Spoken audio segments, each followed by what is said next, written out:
Tell me, why is it that a simple piece of classical music can make a scene of violence feel elegant, almost sacred?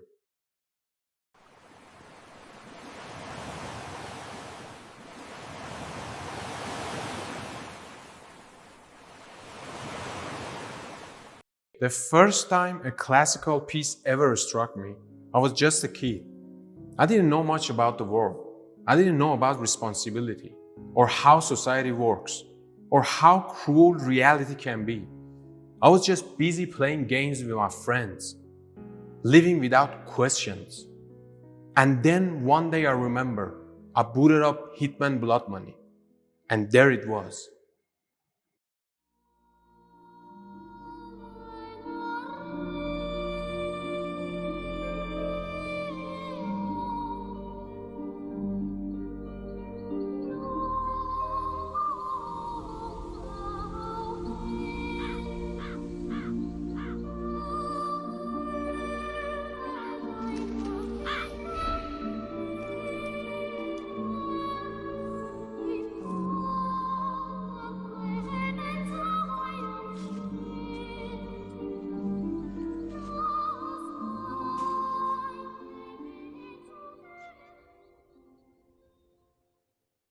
I didn't know the name, I didn't understand its meaning, but I remember the goosebumps. I remember being overwhelmed by something I couldn't explain. The atmosphere of the game, the stillness of the character, the way the music filled the air. It felt as though the game had suddenly become more than a game. What does a child know about death or life? Nothing. Yet somehow that music touched me in a way no other sound ever had. It was as if the game reached past the screen, past the controller in my hands, and grabbed something inside of me that I didn't even know it existed. Years later, I think I understand why. Classical music has a way of cutting through the noise. It doesn't just speak to our ears, it speaks to our very soul. It is human history, human pain, human joy, compressed into notes that feel older than time itself. Unlike any other genre, classical music seems to bypass logic and strike straight into emotion. You don't need to know the language. You don't need to understand its origins. You just feel it. It's as if these melodies have been with us since the beginning. And when we hear them, we're remembering something ancient within ourselves. But here's the strange thing. Why is it that so often classical music is paired with death, violence, tragedy? Think about it. The most horrifying scenes, a murder, a massacre, the devil emerging from the shadows. And what's playing? Mozart, Schubert. Instead of a pounding drumbeat, we hear choirs, violins, requiems. This is the paradox of classical music in modern media. It takes moments that should be unbearable and reframes them as something transcendent. Blood becomes elegant, death becomes poetic, and somehow we don't look away. We're drawn in. Let's put this to the test. Here's a scene. Watch it without music.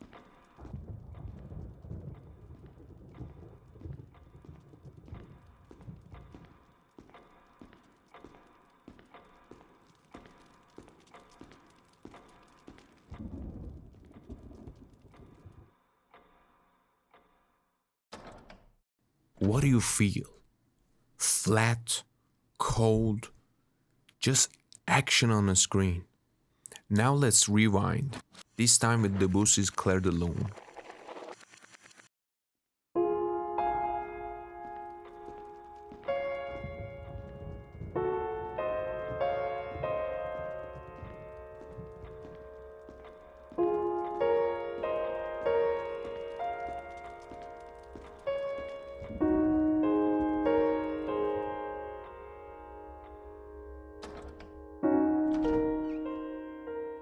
different, isn't it? Suddenly, it isn't just gameplay. It feels like something more. The music transforms what you're seeing into something profound, something you'll actually remember. And this is why developers keep turning to classical music, because it has the power to change everything. Resident Evil uses Beethoven's Moonlight Sonata to turn a simple puzzle into an unforgettable memory.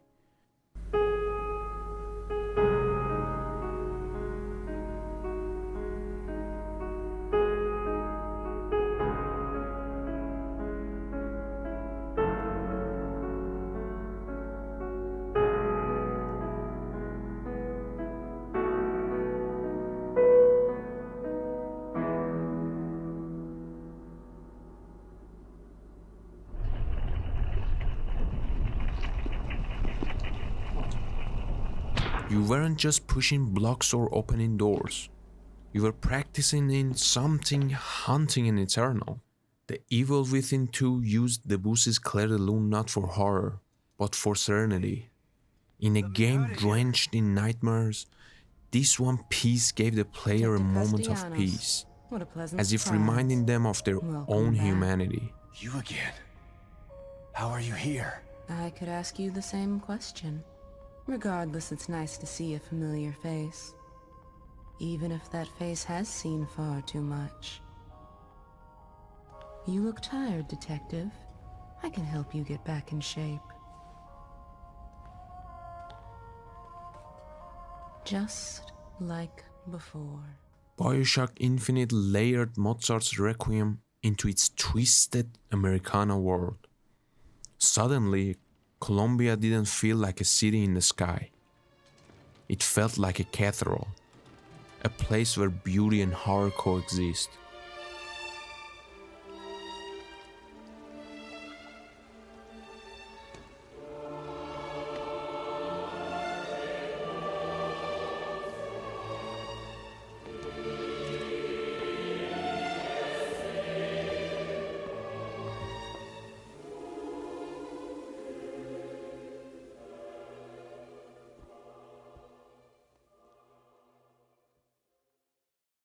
And then there are the unexpected ones. Tetris borrowing from Russian folk and classical traditions to make a puzzle game unforgettable.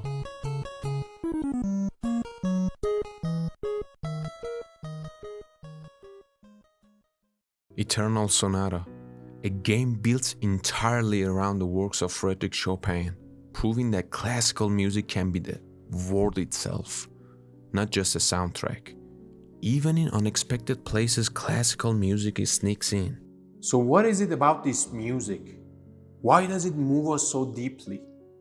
Why does it make games feel like they have more weight, more soul? Some say it's because classical music is mathematical, a perfect balance of order and chaos, structured like the universe itself. Some say it's spiritual, a reflection of the sacred carrying centuries of prayer and ritual in its chords. Others believe it's simply emotional, the human condition carved into sound. Whatever the answer is, the effect is undeniable. Classical music transforms, it elevates, it takes something ordinary like a game, a film, a story, and makes it feel timeless. It reminds us that art doesn't just entertain, it connects. It binds us to something larger than ourselves. After all these years, I think I've found my answer. Classical music feels eternal because it is eternal. It doesn't belong to a decade, or a culture, or a genre. It belongs to the human soul.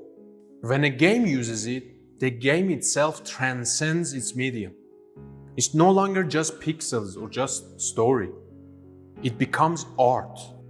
Maybe that's why Ave Maria could move me as a child. Maybe that's why Clair de Lune still makes us stop and breathe. Because classical music is not just music. It's humanity's purest voice. speaking beyond the body, beyond the screen, beyond the world we know. And in the most unlikely place, in video games, it continues to remind us who we are. Fragile, flawed, yet capable of creating beauty that will outlive us all.